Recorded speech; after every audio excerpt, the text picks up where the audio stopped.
It's one of the greatest theme parks in the entire world. It also has some of the greatest roller and attractions in the entire world.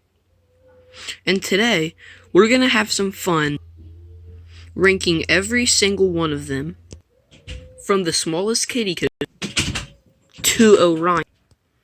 We're going to rank all of them. So with that being said, let's go ahead and get into it. Number 14, Great Pumpkin Coaster. This is a very short and small ride, really going towards the younger audience. It's just a couple lift hills that doesn't go 10 feet off the ground. And it's not even 100 feet of track. If I was 5 years old, this would be the best roller coaster in the park. But because I'm not, this is going to be number 14. There really isn't much to say about this ride, so let's just get on to the next one. Number 13, Flying Ace Aerial Chase.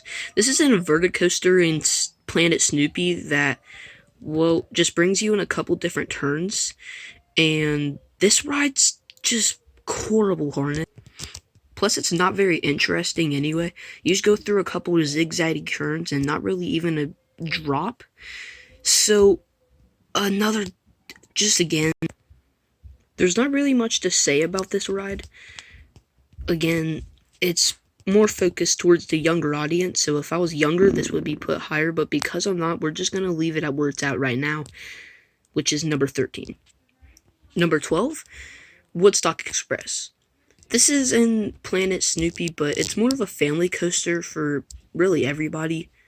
I don't enjoy this ride as much as I used to. This was the very first roller coaster I ever rode at Kings Island, and at the time, I actually got scared. But let's not talk about that. The point on this ride is it's another focus of the smaller audience, and I don't enjoy this ride that much. It features a quick drop leading into this little wraparound, which brings you to some more drops leading you back into the station. And again, I don't really enjoy this ride that much, but Kings Island did do a good job for this wooden family coaster. But we're going to leave this at a number 12. Number 11, Invertigo. This is an inverted coaster at Kings Island, located kind of at like the start. Really, when you first really enter the park, it's like you just walk a little bit to get here. This drops you backwards, bringing you into 2 quick inversions that you actually go through 4 times. But I was constantly getting destroyed by these harnessed. My head was just getting whacked by them. The point is, to be honest, it's just, I get dizzy really easily, which might be the point of the fact I don't enjoy this ride that much. But I don't feel like a lot of people like this ride in general. And if you do, I'm sorry, but this video is just my opinion. So I'm really just going to leave this at where it's at right now, which is number 11.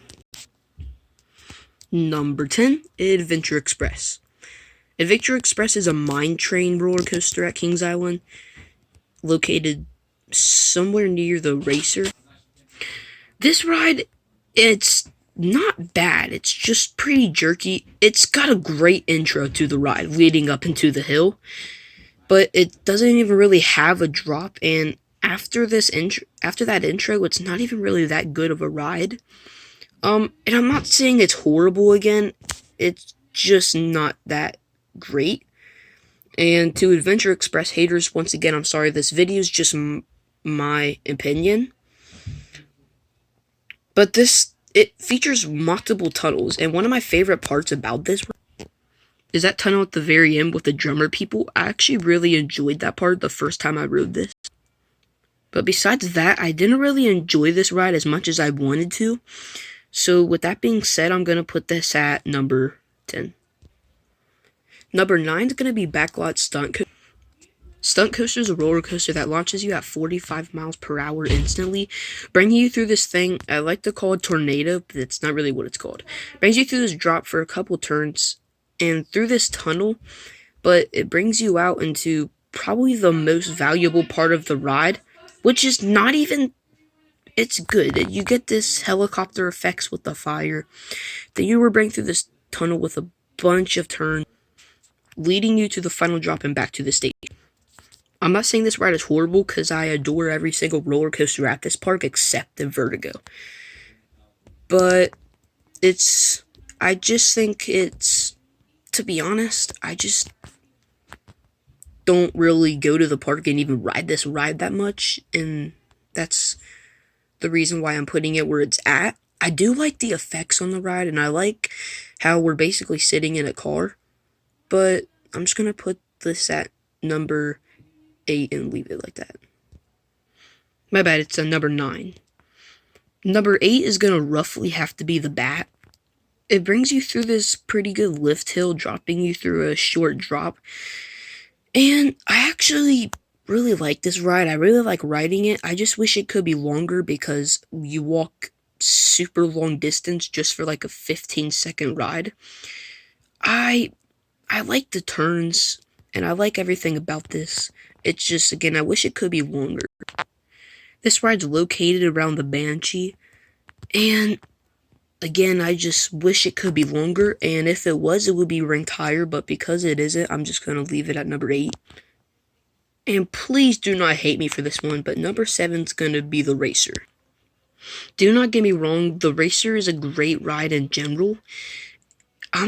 It's a really amazing ride. I would just put so many more rides over the top of this. I mean, yes, in its defense, it was made in 1972, but it's a good wooden coaster. Just again, there's a lot of things I will put over top of this roller coaster. It's a dual coaster that features multiple different dual occasions, and it's a really good ride. Depending on where you sit, you get decent airtime too. I just don't really feel like I'm recommending riding the Racer every time we go. I don't really bring it up. I ride it if I have to because I like the ride. It's just, again, a lot of rides I put over top. This might sound really crazy, but number 6 is Flight of Fear. Yes, I'm putting this over top of the Racer. And it's because I just love this ride. Sometimes it gives me some chest pain, but I love riding this. I recommend it a lot when I'm at the park, and I really like this ride. The launch is just so awesome, and just all the twists and turns really just get me up. Yes, this roller coaster can be kind of jerky and rough for some people, but I really liked it. And I've rode it multiple times now, and every single time I ride it, it's just still a game changer. It still puts me into this zone. And as much as people might not like this ride, because I know a lot of people don't really like it, I love it, which is why I'm putting it at a healthy-ish number 6. And I know this is going to sound crazy for a lot of people, but number 5 is the Banshee. This is really a loved ride by a lot of fans at Kings Island, and it's me too. But a lot like the Invertigo, I get dizzy pretty easily, so inversion rides are not really my type of thing. And I know I said I really like Flight of Fear, but it's not that. I guess I'm just not as big as a fan of Banshee as everybody else is. And like I said at the start, I endure every single ride in the park. But like I said on the Racer, there's a lot of things I'll put over top of it, just like the Banshee. It's not a bad ride with all the inversions and the incredible drop at the start. It's just, again, I put a lot of things over top of this. And I'm not the biggest fan of inversion rides myself. I would ride the ride every time I come, but I just don't like the ride as much as I like every single thing else. And this ride was built in 2014, and it's been loved ever since. And this is a top 3 inverted coaster in the world.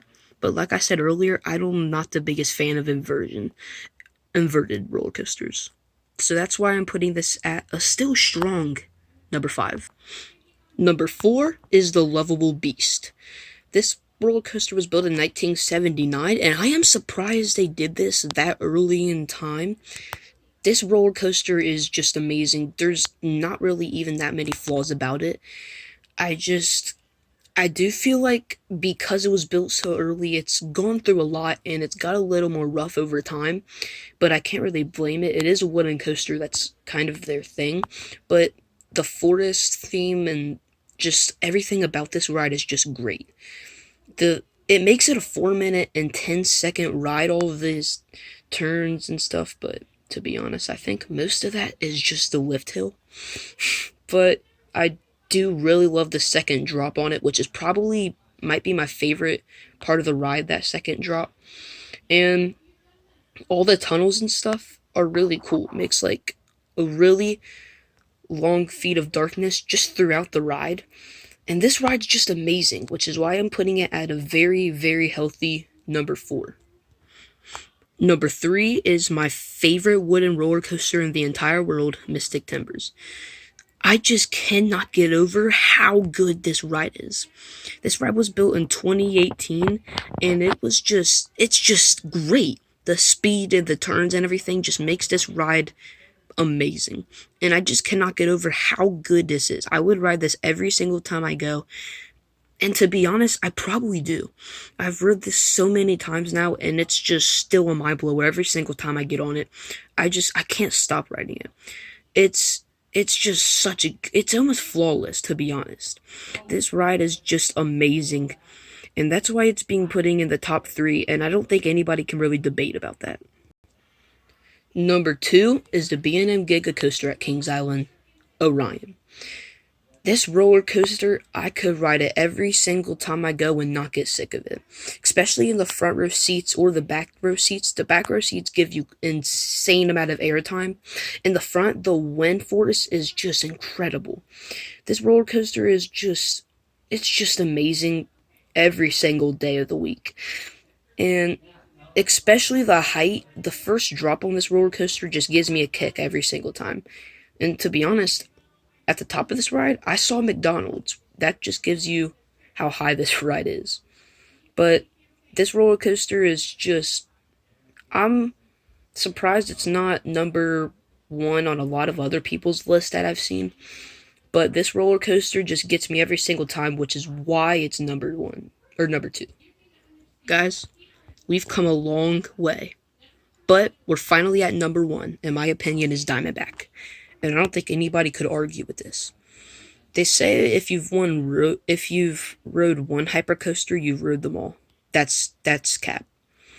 Diamondback is one of a kind in my opinion, and it just shows it. The airtime on this roller coaster is incredible, and all the drops and hills are just insane.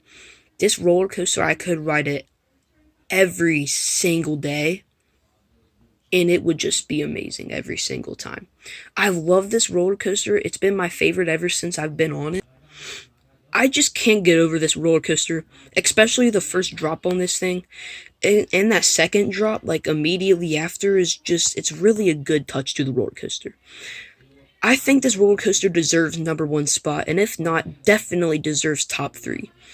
And it's always, well, unless something else comes by that beats this, it's gonna be my favorite forever. With that being said, I appreciate you guys watching this video, and go to my channel and check out more. You don't have to, but you can always do me a favor by liking, subscribing. But I appreciate you guys watching. Thank you. Goodbye.